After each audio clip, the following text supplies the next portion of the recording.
Bonjour à toutes et à tous les gars, j'espère que vous allez tous très bien. Aujourd'hui on se retrouve pour une nouvelle vidéo. Le Bitcoin retrace vraiment assez fort. On est sur un des niveaux les plus bas sur le précédent mois. Ça faisait depuis plus d'un mois qu'on n'avait pas atteint les 63 800 $, donc on est quand même à un niveau assez important. Donc c'est très bien, comme tu le sais, on est vraiment dans la zone qui est pour moi extrêmement importante pour poser le bottom. Est-ce qu'on a posé le bottom actuellement? Je ne pense pas honnêtement. Le scénario a un petit peu changé par rapport à avant-hier. C'est pour ça qu'aujourd'hui, on est à voir le Bitcoin ainsi que le Solana qui a une grosse zone de liquidité au sud. Par la suite, on ira voir Ethereum qui fait un petit peu le même support que le Solana et donc pas mal de liquidité au sud. On ira voir également le FED une masterclass qui à présent prend 50% depuis la zone que je t'avais partagée il y a un mois et demi. Je ne sais pas si tu te rends compte, mais il y a un mois et demi, j'attendais le FED dans la demand des 1 $. On y est bien revenu et depuis qu'on y est revenu, on a pris 50%. Je t'avais partagé mes points d'achat et donc sur la dernière position qu'on a pris, on est déjà sur un plus 50%, c'est quand même pas rien. Donc on ira le voir. On ira voir également le Link qui est super intéressant, toujours aussi baissier depuis plusieurs mois que je te partage cette analyse et je pense qu'elle va vraiment se réaliser. Je vais te partager la zone que j'attends pour le moment pour les prochains mois sur le Link. On ira voir également l'heure USD qui exécute super bien notre analyse depuis le top qu'on avait parfaitement eu et je vais continuer à te montrer l'analyse qu'on pourrait avoir. Surtout avec ce qui peut se passer en France dans les prochaines semaines. Dans tous les cas, si tu apprécies ma vidéo, si tu apprécies mon contenu, n'hésite vraiment pas à la liker, à t'abonner si ce n'est pas déjà fait et puis à me rejoindre sur mes autres réseaux qui sont directement en description et puis je te souhaite un bon visionnage. Allez, on est parti. Si on fait un petit récap, en gros là, on voyait potentiellement ici, tu vois, une grosse accumulation. Malheureusement, je ne pense pas que c'en soit une, ok. Je pense simplement qu'on était venu créer un petit peu plus de liquidité avec donc ce support juste ici, ok. On est venu également créer donc un support ici, tu vois, qu'on va plutôt te mettre une box bleue juste ici, ce sera quand même vachement mieux. Dans tous les cas, je pense qu'on est venu donc créer pas mal de liquidités ici qui permet à la Smart Money de réinjecter ses positions ici, notamment MicroStrategy qui vient de réinjecter pour 650 millions de dollars de Bitcoin, donc c'est quand même pas rien. À plus court terme, ce qui est super intéressant, c'est qu'en fait, on est revenu dans le bloc que j'attendais. Tu vois, c'est ce bloc juste ici. On est bienvenu donc combler toute la fair value gap en daily que je te partageais depuis un moment. Malheureusement, comme je t'avais dit dans la dernière vidéo, dans l'avant-dernière vidéo, avant-hier, tu vois, c'était qu'on avait potentiellement le bottom ici, mais qu'il nous restait la fair value gap juste en dessous. Et surtout la demand juste ici, donc ce mouvement baissier où la Smart Money aurait des ordres négatifs. Donc voilà, j'étais plutôt mitigé, plutôt 50-50. Et donc au final, on est venu chercher le bloc un petit peu plus bas. Très bien, donc tant mieux, on est venu donc combler toute la fair value gap et donc ça nous permet de potentiellement trouver un setup high probability pour rentrer en position. Si on descend un petit peu en time frame, on a vu la création d'une accumulation ici, tu vois, avec la création d'un support juste ici, qu'on est venu liquider juste là avec donc le mouvement de liquidation d'une accumulation qui s'appelle le secondary test in phase B. Donc là, ici, on aurait le selling climax, l'automatic rally, le ST et le STNB que je viens de te partager. Donc on avait une tiers juste là, donc à présent on peut littéralement nous retourner et venir chercher ce lot. Selon moi, l'accumulation ici qu'on a est bien trop petite, pas du tout assez longue en fait pour que la Smart Money injecte ses positions à l'achat. Comme je te l'ai dit assez souvent, pour que la Smart Money puisse injecter ses positions sans faire décaler le prix d'un actif, elle doit prendre son temps pour injecter la masse de positions. Elle ne va pas juste injecter ses positions d'un coup comme ça, elle va devoir créer de la liquidité et ça va durer longtemps. Donc pour ça, elle va devoir manipuler le prix. C'est exactement ce qu'on avait fait, tu vois, par exemple ici, où on était venu donc créer un énorme support. Tu vois, le support est gigantesque pour justement qu'après elle vienne dévier dessous, surtout donc le liquider et récupérer la contrepartie qui était présente juste en dessous pour qu'elle puisse directement injecter ses positions. Donc tu vois, la manipulation est juste gigantesque, ok? Mais après, moi j'attendrais une manipulation à peu près aussi longue que ça. Donc tu vois, environ, je dirais 3 jours, environ une manipulation de 3 jours. Donc comme on avait eu ici pour cette distribution, donc tu as toutes les phases, si tu veux mettre pause pour voir les phases de week off qu'on avait ici. Donc voilà, je verrai le même setup mais à l'envers. Donc un selling climax, un automatic rally, un ST et un STNB, ok, avec potentiellement un spring, donc une deuxième liquidation comme on a pu l'avoir ici pour par la suite aller chercher des plus hauts. Donc voilà, c'est un setup que j'attendrai ici, ok. Selon moi, vraiment, j'attendrai quelque chose comme ça, vraiment qu'on prenne notre temps ici et qu'on vienne liquider peut-être d'ici 1, 2, 3 jours ou plus, ok, pour que la Smart Money ici dans tout ce setup, elle ait le temps en fait de créer de la contrepartie et d'injecter ses positions. En plus de ça, si tu regardes, donc moi tu vois, j'attendrai donc une manipulation environ de cette taille environ, tu vois, donc c'est globalement voilà 6 jours, une petite semaine, ok. Donc si tu regardes en plus de ça, ici on a une résistance qui est à présent support, mais qui était auparavant une résistance ici avec ces deux highs juste là. Si on la trace un petit peu plus loin, en fait, tu regardes qu'on est simplement venu la conforter ici. Donc en fait, tout ce qu'on a ici là, c'est simplement de la liquidité. Donc nous, il nous faudrait une liquidation proportionnelle environ. Donc c'est pour ça qu'il nous faudrait quelque chose comme ça avec une liquidation environ, voilà, venir chercher, tu vois, les 62 800 pour venir chercher des plus hauts. C'est vraiment un setup que je vais rechercher à présent et si j'ai un setup comme ça avec une trading range potentiellement qui détient de la liquidité, avec donc une confluence de liquidité haussière et un joli changement de structure, là vraiment j'essaierai de rentrer en position pour avoir un joli setup et une jolie entrée. Tu vois, ce serait je pense cette demand juste là qui m'intéresserait, juste celle-ci parce que tu vois, elle n'a pas été mitigated. Hein. Celle-ci, c'est sûr à court terme, elle n'a pas été mitigated. Je vais bien te la tracer comme ceci. Voilà, c'est vraiment cette demand raffinée donc dans la fractalité qui est intéressante selon moi. Donc, je m'attendrai vraiment à un retour là-dedans avant de repartir à faire des plus hauts et potentiellement un bottom donc pour les prochains mois qui se passerait juste ici. Et c'est vraiment quelque chose que je vais surveiller. Dans tous les cas, tu le sais, sur Bitcoin, on a toujours ces equal high. Donc, ces liquidités qu'on a juste ici, tu vois, au niveau des 72 000 $. Qui nous forme pour nous donc une grosse résistance que je t'ai mis en bleu ici, mais surtout énormément de liquidité, donc de la confluence haussière. C'est pour ça que selon moi, tu vois, on devrait poser un bottom ici dans cette zone verte, ok? Donc comme je t'ai dit, un petit truc comme ça, et ensuite on devrait venir chercher l'ATH. Une fois qu'on vient chercher l'ATH, là il y aura un deal à trouver, parce que alors soit on vient pour chercher vraiment des plus hauts, et à ce moment-là cette grosse réaccumulation, ben, c'est un lot protégé pour les 6, 7, 8 prochains mois, ok, jusqu'à la récession. Soit c'est une énorme distribution, ce que je ne pense pas, ok, et à ce moment-là, on viendrait donc distribuer juste au-dessus et repartir à la baisse. Mais personnellement, c'est vraiment pas ce que je vais privilégier. Selon moi, vraiment, c'est une grosse réaccumulation et on devrait repartir beaucoup plus haut. Maintenant, comme je t'ai dit, pour le moment, la target, c'est l'ATH et on verra après ce qui va se passer. On s'adaptera en fonction de ce que le prix va nous faire au-dessus de cette résistance. Dans tous les cas, on devrait venir récupérer ce high juste là qui est actuellement notre ATH au niveau des 74 000 $. Solana, comme prévu, on est donc bien venu chercher ici cette demand des 130 $. Donc ça, c'est super. C'était notre dernier arrêt. On est bien venu chercher tous les lows qui étaient pour nous de la liquidité. On est bien venu également liquider cette trendline juste ici. Maintenant, honnêtement, je pense que tu vois, ce support ici qu'on a est vraiment important à venir chercher. Je pense vraiment qu'on va venir chercher ce low, donc ici au niveau des 115 $. Et puis surtout, on fait exactement la même chose ici à court terme en fait. Là, tu vois, on est en train de créer quoi? Un support, comme je t'ai dit. Un support, c'est quoi? C'est un setup qui est créé par la smart money pour inciter la dumb money à se placer en achat. Donc en fait, tous les stop loss vont être placés ici. Donc les stop loss de la dumb money qui est en achat juste là, c'est des ordres en vente, ok?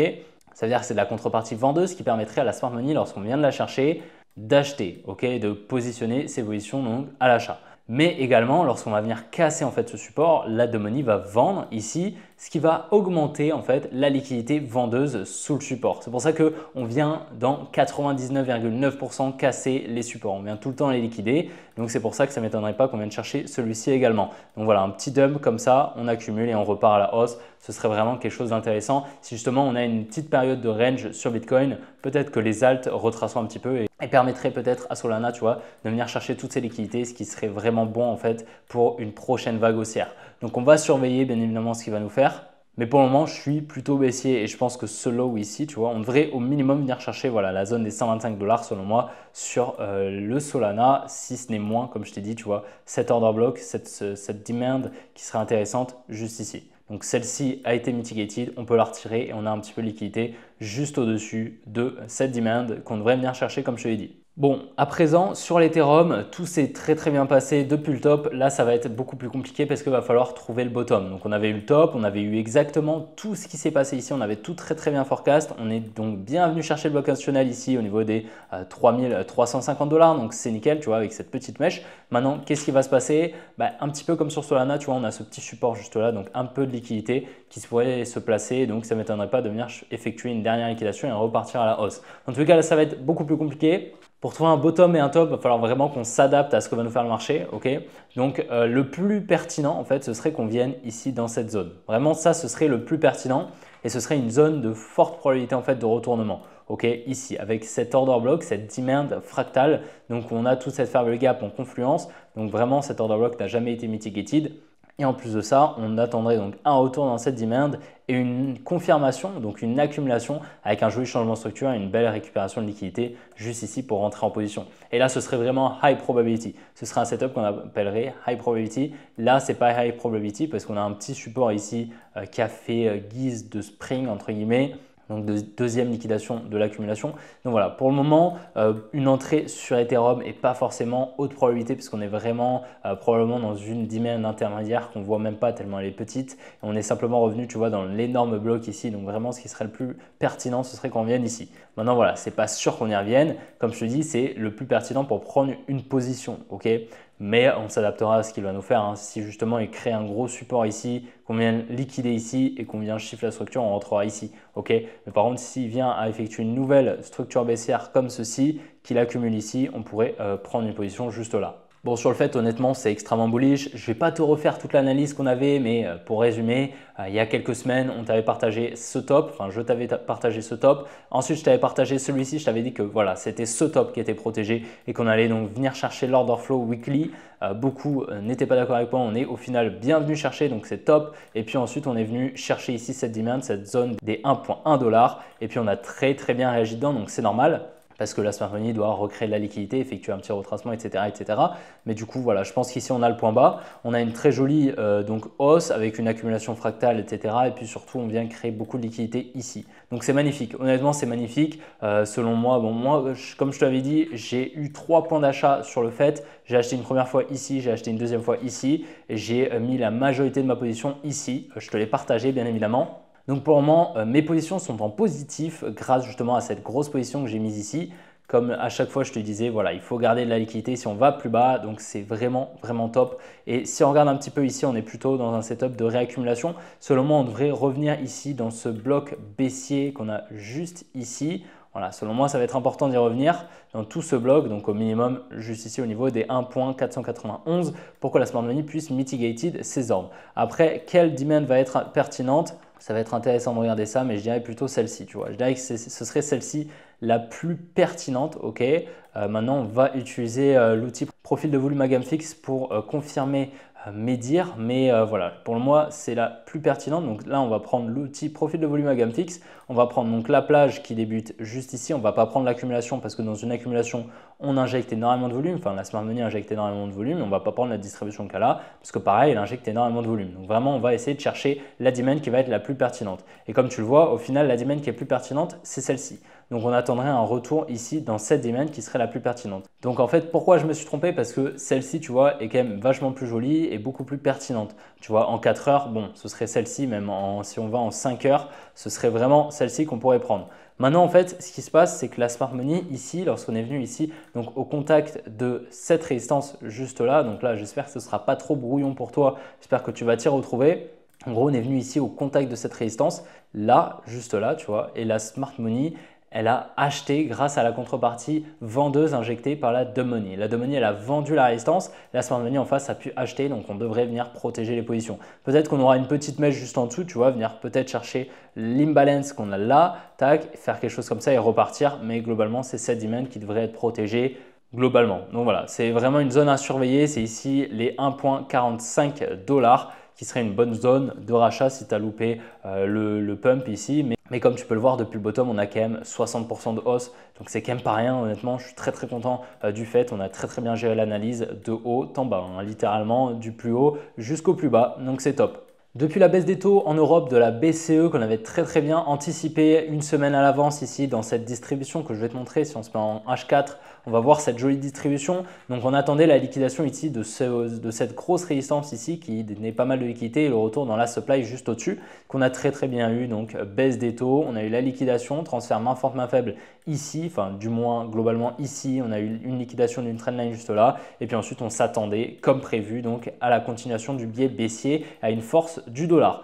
Comme je te le dis, on attend au minimum un retour ici sous ce lot, au minimum un retour juste ici pour les 6 prochains mois et on devrait poser notre bottom environ ici selon moi. Tu vois, c'est cette demand qui va être intéressante juste là, qui devrait donc prendre place, le bottom devrait prendre place, allez peut-être 3 semaines avant la baisse des taux aux États-Unis. qui devrait normalement avoir lieu donc le 7 novembre. Donc normalement, on devrait avoir le bottom sur l'heure USD environ à mi-octobre, début octobre, mi-octobre. Donc voilà, pour le moment, on est toujours baissier. Maintenant, qu'est-ce qu'on pourrait avoir hein? C'est bien évidemment une grosse structure baissière, quelque chose comme ça, hein, bien évidemment. Ok, pour justement arriver jusqu'à voilà, mi-octobre environ, tu vois, et venir accumuler ici pour continuer et effectuer des plus hauts parce que l'order flow de l'heure USD est bullish. À moins qu'on vienne chiffre la structure à ce moment-là, on passera bearish à très très long terme. Bon, ça m'étonnerait. Mais ce qui est sûr en tout cas, c'est que dans les prochaines semaines, comme tu le sais, on va devoir voter. Les Français vont devoir voter pour un parti politique. Donc il y a globalement le centre, la droite et le Front populaire, donc la gauche. Il faut savoir que les marchés et les investisseurs obligataires de la France n'aiment pas du tout en fait le fait que le RN soit favori dans les sondages, mais si c'était le Front populaire, ce serait pareil. En gros, les marchés, ils anticipent une victoire du RN, donc c'est pour ça que les taux obligataires en France ont augmenté énormément. Si tu veux, on peut aller voir par exemple le spread entre le 10 ans allemand et le 10 ans français. Donc pour ceci, tu vas simplement donc faire DE10 yield, donc les taux des obligations à 10 ans. Donc le taux en fait auquel emprunte l'Allemagne moins le taux français, donc FR10 yield, ok. Et on va voir que le spread est gigantesque, ok. Tu le vois, juste là, on a eu un spread depuis justement les élections européennes, on a eu vraiment une grosse différence. Et si on ajoute l'heure USD, juste au-dessus, en fait, tu verras que on a une corrélation qui est littéralement quasiment parfaite, hein, tu vois, durant le temps. Pourquoi? Parce qu'en fait, la stabilité de la France et de l'Allemagne sont primordiaux dans la valeur de l'euro et dans la force de la zone euro. Donc, si on peut aller voir par exemple les taux des obligations à 10 ans français, ils ont pris une claque, hein, ils ont extrêmement augmenté et aujourd'hui, la France emprunte à 3,167%, donc c'est beaucoup. On est quasiment au taux de 2023, de fin 2023. Maintenant, bon, on devrait effectuer des plus bas, mais tu vois, si on fait quelque chose comme ça, on pourrait commencer à effectuer des plus bas, sauf si on a une dernière petite hausse pour venir mitiger de la dernière supply juste ici. Donc, plus les rendements vont être hauts, plus le prix de l'obligation va être bas. C'est pour ça qu'il y a beaucoup d'investisseurs qui achètent des obligations françaises. Donc des énormes fonds, des pays, etc. qui ont vendu des obligations, ce qui a fait monter le rendement des obligations. Et donc la France emprunte plus cher sur les marchés. Pourquoi? Parce que les marchés ont peur du programme économique du RN. Sachant que c'est eux qui sont les favoris en ce moment, c'est pour ça que les marchés ont un petit peu peur étant donné qu'ils sont un petit peu dans l'indécision. Donc pour conclure, en fait, tout ça pourrait donc amener un order flow et une volatilité sur leur USD baissière, d'accord? Si justement le RN est élu ou peut-être que la news a été pricée. Donc bien évidemment, on surveillera ça, mais ça devrait apporter pas mal de mouvements et les élections françaises sont extrêmement importantes sur le marché Forex, notamment sur l'euro, tu te doutes bien. Dernière crypto analysée, on va donc voir le Link. Le Link, tu vois, on est encore en train de conforter ce support que je te partage depuis qu'on est ici. Ok, on a vraiment ce support ici qui est en train d'être conforté ici. Voilà, avec tous ces lows, etc. On va venir le chercher, il n'y a pas de doute là-dessus. Donc voilà, le niveau ici des 12 $, c'est de l'inducement. On va venir le chercher et on devrait donc venir accumuler potentiellement ici au niveau de la tiers au 9,5 $. C'est selon moi vraiment un très bon prix pour du Link. La demand la plus pertinente pour poser le bottom, c'est celle-ci au 7,8 $. Pourquoi? Parce qu'en fait, ici, dans toute cette accumulation qui a duré, il me semble, 1 an et demi, il me semble, de mémoire, 2 ans quasiment, tu vois, la Smart Money, elle a injecté pas mal de positions à l'achat. Hein, c'était son but, d'accumuler pour injecter énormément de positions à l'achat avec un prix moyen ici. Mais surtout, elle a injecté des positions en vente ici, tu vois. Dans tous ces mouvements baissiers, elle a dû injecter des positions en vente. Et donc, toutes ces positions en vente sont encore en négatif. Ici, on voit, on a encore de l'imbalance, hein, d'accord? Ça veut dire que le prix n'est jamais revenu dedans, la smart money n'est jamais venue mitigated, on appelle ça, donc refermer les ordres négatifs. C'est pour ça que je m'attends à un retour dans une de ces deux demands à moyen long terme. Là, c'est surtout une analyse voilà, sur plusieurs mois qui pourrait donc peut-être pas arriver demain, mais peut-être arriver dans 6 mois, 8 mois, 1 an même peut-être. D'accord? Dans tous les cas, je pense qu'on devrait venir chercher au minimum donc la trading range pour venir mitigated tout ce gros bloc baissier. Ok, c'est vraiment ça qui va être important. Selon moi, on ne pourra pas repartir très haut sans que la smart money vienne refermer ses ordres négatifs ici dans tous ces blocs baissiers. Donc pour moi, à moyen terme, long terme, c'est vraiment sous ce support que ça va être intéressant d'acheter du Link. Pour le moment, c'est vraiment pas intéressant, même s'il est possible qu'on ait un rebond à court terme. Mais tu vois vraiment toutes ces liquidités qu'on a là, tous ces lows n'ont pas été récupérés et devront être récupérés tôt ou tard. pour en plus de ça, Mitigated, on profitera pour Mitigated tous les ordres à la baisse de l'accumulation précédemment effectuée. Donc voilà, j'espère vraiment que la vidéo t'a plu. Si c'est le cas, n'hésite vraiment pas à la liker, à t'abonner si ce n'est pas déjà fait. N'oublie pas de me rejoindre sur mes autres réseaux qui sont directement tous en description. Grosse vidéo quand même, on a vu pas mal de choses. J'espère qu'elle t'a plu, j'espère que ça n'a pas été trop compliqué. Dans tous les cas, on se retrouvera demain pour une prochaine vidéo comme d'habitude. Et puis dimanche, tu auras le droit à un petit tuto pour comment ouvrir une position en trade sur BingX et également acheter du spot. Donc voilà, tu auras un petit tuto, utiliser la plateforme BingX. D'ailleurs, si tu souhaites t'inscrire déjà avant la vidéo, tu as le lien en description. Je te souhaite une bonne après-midi, une bonne soirée et puis on se retrouve demain. Allez, ciao les gars!